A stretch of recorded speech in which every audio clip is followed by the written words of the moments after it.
If I talk all the time, I don't hear what anyone else has to say.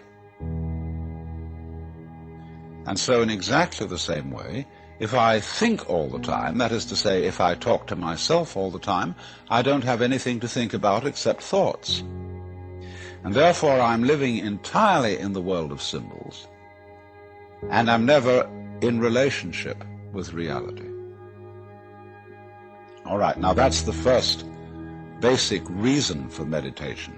But there is another sense, and this is going to be a little bit more difficult to understand, why we could say that meditation doesn't have a reason or doesn't have a purpose. And in this respect, it's unlike almost all other things that we do, except perhaps making music and dancing. Because when we make music, we don't do it in order to reach a certain point, such as the end of the composition. If that were the purpose of music, to get to the end of the piece, then obviously the fastest players would be the best.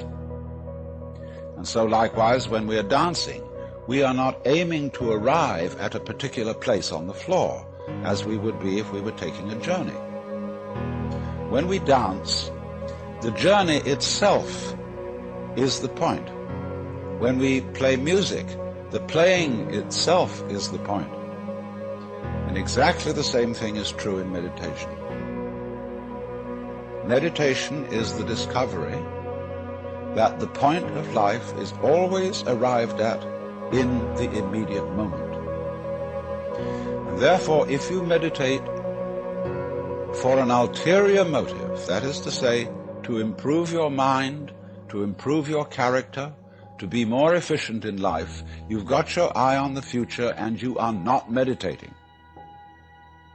Because the future is a concept. It doesn't exist. As the proverb says, tomorrow never comes.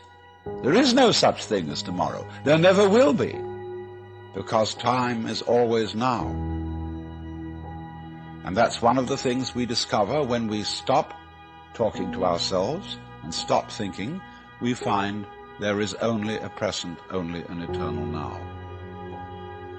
So it's funny then, isn't it, that one meditates for no reason at all, except we could say for the enjoyment of it. And here I would interpose the essential principle that meditation is supposed to be fun.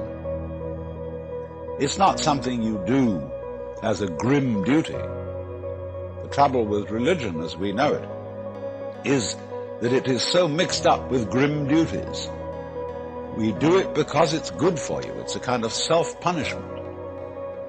Well, meditation, when correctly done, has nothing to do with all that. It's a kind of digging the present. It's a kind of grooving with the eternal now. And brings us into a state of peace where we can understand that the point of life, the place where it's at, is simply here and now.